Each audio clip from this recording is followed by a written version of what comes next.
On this video, we're going to paint the Parthenon, and I didn't even have to fly to Athens. Let's do it. If you didn't know, my fair city is nicknamed the Athens of the North. The capital of Greece and Scotland have a lot in common. Both have contributed greatly to civilization, with law, mathematics, science, invention, and the magical entertainment of mythology. But it's our intertwined architecture that's the topic of the day.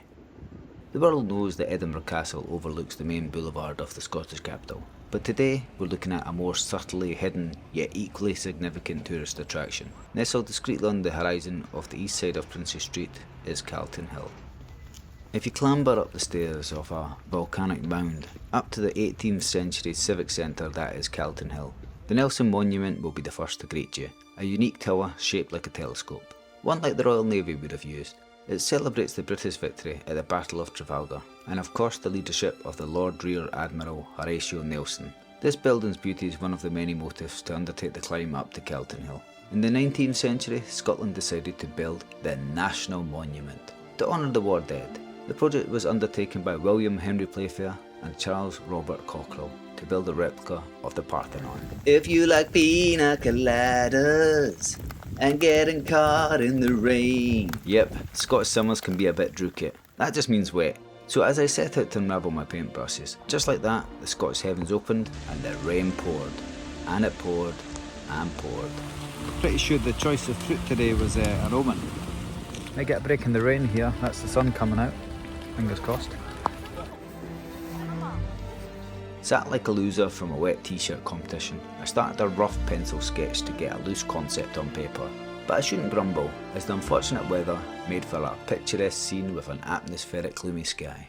As I paint the structure, I do find it strange that my country, full of original architecture, decided upon giving a stolen design from Greece the title of our national monument. Sadly, that's all we stole. They kept Helios, the god of sunshine, and we, well, I don't know. What's the name of the goddamn witch that cursed Scotland with the wind and the rain? We got her. I like the contrast of black ink against the transparent watercolour paint, so I overlay and add more detail to my rough pencil sketch to add permanency to my design. The venture in the end was little more than a token gesture to the dead.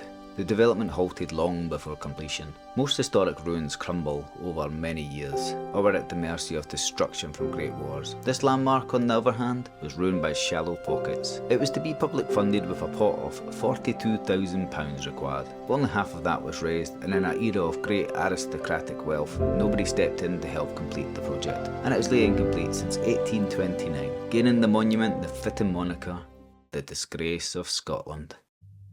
With the Nelson Monument closely situated, you won't be surprised to learn that the soldiers to be commemorated here at the National Monument were the heroes and victims from the Napoleonic Wars that took place between 1803 and 1815. These wars, of course, included the Battle of Trafalgar that I previously mentioned. For a watercolour artist, if I can call myself that, my technique is usually quite dry, probably because I typically use thicker oil paints. But the ambience of the day demanded a wetter canvas to create the rain-soaked scene.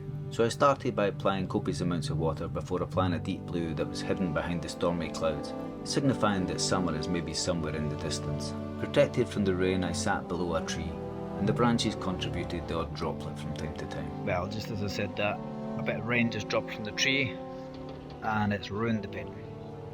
Or made it. I read that there were plans for catacombs beneath the structure to allow for the burial of soldiers and sailors, but it's not clear what is inside the base of the unfinished monument, if anything interesting at all. I don't know if the planned vaults were excavated, or indeed pre-existing from, I don't know, the volcano, or even the vast underground city networks that Edinburgh had in the past. The door behind the rear of the left side is sealed shut, but the right side has a slight gap to peer through.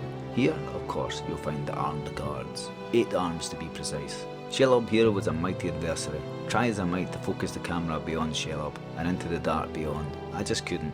So, I remain unclear what lies beyond. Like much of Old Rike, another nickname for our beloved city, the structure is constructed in sandstone, with the blocks being in the same proportions as the original in Athens, reportedly taking 70 men and 12 horses to move a single 15-ton block up the hill and into position. I'm placing my money on the horses did the lion's share. And in an ironic twist of fate, a fitting tribute with just 12 columns erected, one to honour each of these hard-working horses. That is of course well short of the 46 outer columns present in the Parthenon. Don't even mention the inner columns. You will find the dominant monument in the skyline for writer, philosopher, mathematician Dugald Stewart. Inspiration from this came from the choragic monument of Lysistrate in Athens. So as I looked through the footage of my trip from Athens, I was hoping to find some examples of the monument, and well, I'm slightly embarrassed to say, rather than taking some footage of the 2,500-year-old monument, I actually stopped and took a photo of something from the 80s and 90s instead. The panoramic views up here are breathtaking. You truly can see all of Edinburgh and beyond. But it's not just views of Edinburgh from Calton Hill. You can look up to the stars from the First City Observatory.